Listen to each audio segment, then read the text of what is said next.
Hey, coming to you from Las Vegas to talk about what else? Fallout New Vegas. I've got Josh Sawyer here. He's the project director. Yes. I got that right. There are so many titles in this industry, it's impossible to keep them all straight. So you're the project director on Fallout New Vegas at Obsidian. Yourself, Chris Avalone, Fergus Urquhart, all these guys, you were at Black Isle, like those other guys, worked on the old Fallouts. So yeah. This is kind of an incredible, full circle sort of story of you guys all coming back around to that universe that they created, and I almost get the impression this is sort of like your spiritual Fallout 3. I mean, obviously, the real Fallout 3 was made by Bethesda, but you guys are sort of continuing that West Coast fiction, is that right? We put a lot of effort into basically bringing back elements that people had been familiar with in Fallout 1 and 2, but we wanted to make sure that people who had maybe only played Fallout 3 or had never played any Fallout game could get into the universe. So we shifted a little more into Nevada.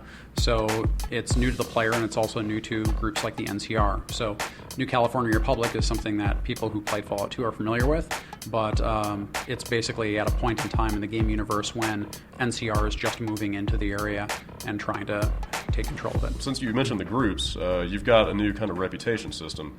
You kind of improve or kind of damage your reputation with these different factions, and it kind of, well, you know what, I'll just get you to explain it to me. It sounds like a pretty complicated system, and you guys had mentioned that maybe if it doesn't outright replace the karma system from Fallout 3, it sort of supersedes it in a way. Can you kind of explain how that stuff works? Yeah, so karma is supposed to be the universe's opinion of you.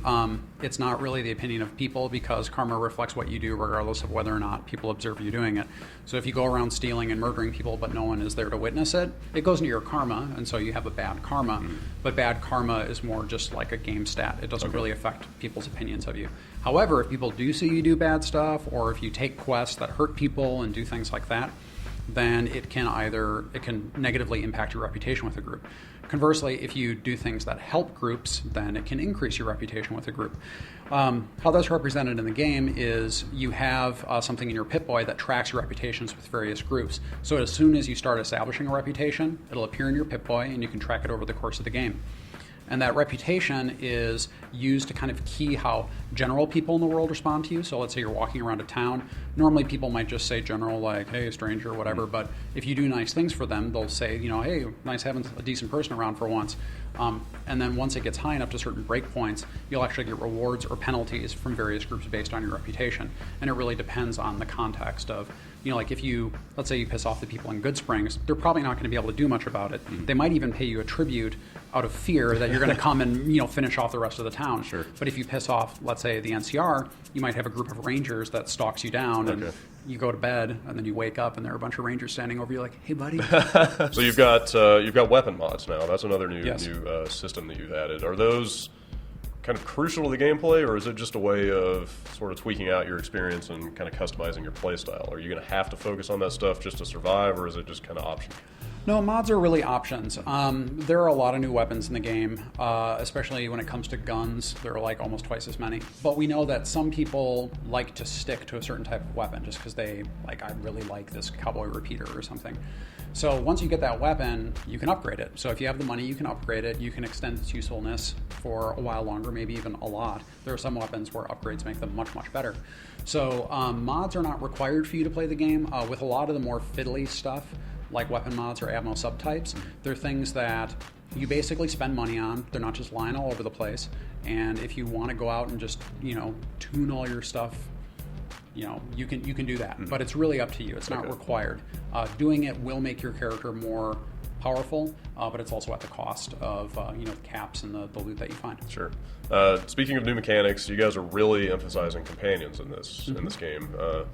Speaking from my own experience, I never used companions at all in Fallout 3. Like even dog meat, as soon as I got him, I was just like, dude, go hang out at 101 and later.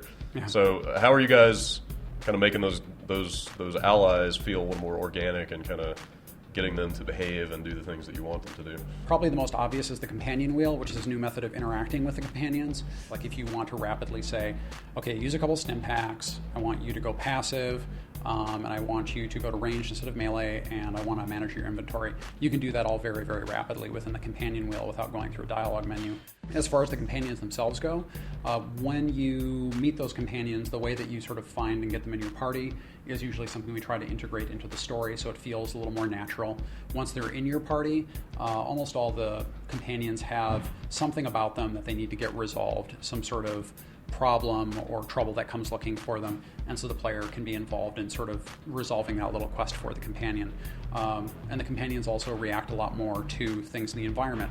So when you go to a location, let's say you have a companion that really hates a particular group, if you go to that group's base, they're going to be like, hey, what are you doing? Yeah. Like, if you're going to keep going with this, I can't go with you. Mm-hmm. So, just making the player feel like the companions are more alive and reactive, and also that the player is more integral in solving the companions' problems.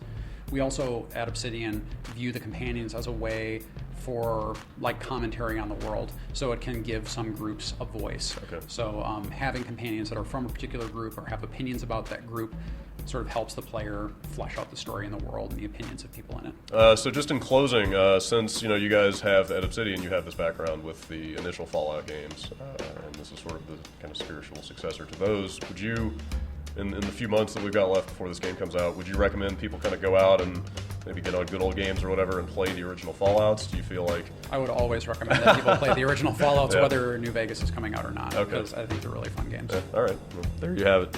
Cool. Well, Josh, thanks for your time. Thank you.